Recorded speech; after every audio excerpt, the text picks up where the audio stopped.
We've got a new line coming in from Tottenham, who remain interested in Eze. They've been long-standing admirers of the player, and he's been among their top number 10 targets this summer. Spurs are in the market for a number 10, a winger and a defender before the deadline. The long-term injury to James Maddison means that 2 attacking players are needed, not 1.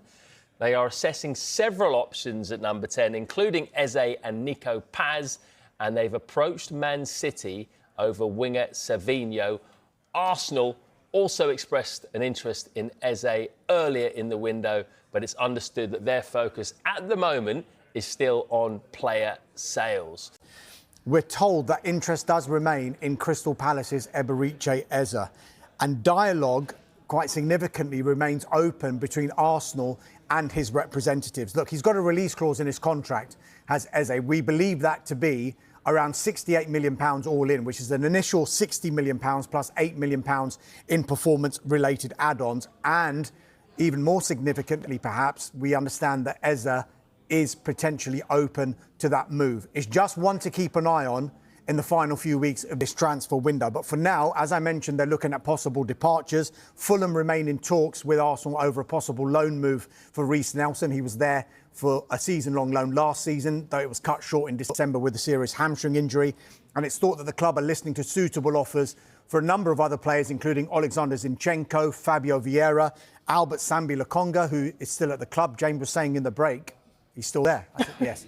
He's still there. Only 25 still. Wow. Yeah, and Borussia Dortmund are interested in Leandro Trossard. That was a report that Sky Germany mentioned last week. Arsenal not actively looking to sell Trossard because he is a great squad player for them. But you just wonder, with the 2 years left of his contract, with the likes of Noni Madueke coming in, with the likes of Victor Gyökeres coming in, will that further reduce the game time that Leandro Trossard would want next season? Maybe something for him to think about if there is concrete interest in him. And just briefly, on Eze, he wants to go to Arsenal, right? As a player, he's just sitting there waiting? No, he's just... all I've said is that he would potentially be open to the move. Arsenal, we know, are interested. They've been interested throughout this transfer window. But it is a case that it is a lot of money. And Crystal Palace are likely to want that full release clause paid, whereas Arsenal could do one of 2 things. Yes, meet the release clause, or maybe negotiate on it. And that doesn't necessarily mean pay less. They could say, we'll pay you a bit more, but for more favourable payment terms. Busy window for Arsenal so far. Obviously getting the Gyökeres deal over the line. I think a lot of their supporters are rejoicing about that. We reported a while ago now, and we broke that exclusively, about their interest in Eberechi Eze. Tonight at midnight, his release clause expires. Am I right in saying that at the moment there's no obvious sign that Arsenal will trigger that release clause ahead of the deadline? Yeah, I think it's technically Friday evening, so 11:59 you can trigger it, and midnight heading into Saturday the release clause expires, because that takes you 2 weeks before the beginning of the Premier League season. I know in this modern age you've got Friday games and so on, but when it was written, I think it was basically to do with the Saturday and the weekend, 2 weeks before the Premier League season. So about 24 hours if somebody wants to trigger it. My expectation is it won't make much difference. The clause is 60 million up front, 8 million in add-ons. Arsenal have already communicated to Crystal Palace that they don't want to trigger it now. They might need an outgoing first before they formalise their interest in Eze. But the expectation is still they'll bid at some point between now and the end of the window, and lower than this soon-to-be expiring release clause. And as a consequence, it will fall on Crystal Palace, because once the clause is gone, they can shut the door, they can demand that the previous active clause is matched, or maybe they can entertain a lower amount. And I think Arsenal are looking at Anthony Elanga,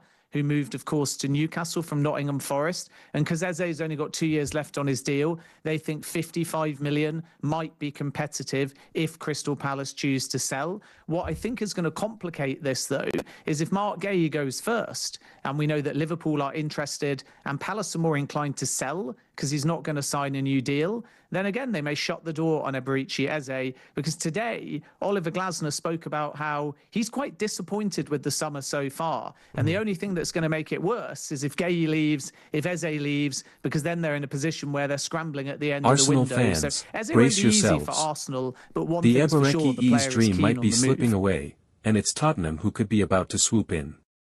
Here's the truth you need to hear. Arsenal have held only initial talks with Eze's representatives, just informal discussions to check the cost of a potential deal. But since then, no real progress. Tottenham. They've come back strong, pushing hard, and now discussing personal terms with the player. Champions League football is tempting Eze, and that's a card Spurs are playing very well. Right now, sources say the 53 Arsenal deal is 70% likely OFF, unless sporting director ANDREA BERTA and his team can pull off some last-minute magic. Spurs have had Eze on their shortlist for years, especially as a creative number 10 option. Arsenal still admire him, but they're focused on player sales before making a move. Time is ticking, and Tottenham look ready to close the gap. So Gunners, is this another Mykhailo Mudryk situation? Will Tottenham steal Eze right from under Arsenal's nose? Or will Berta pull off a deadline day miracle? One thing's certain, the clock is ticking. Let me know your thoughts below, in the comments section. Like, subscribe, and turning on notifications for live transfer updates.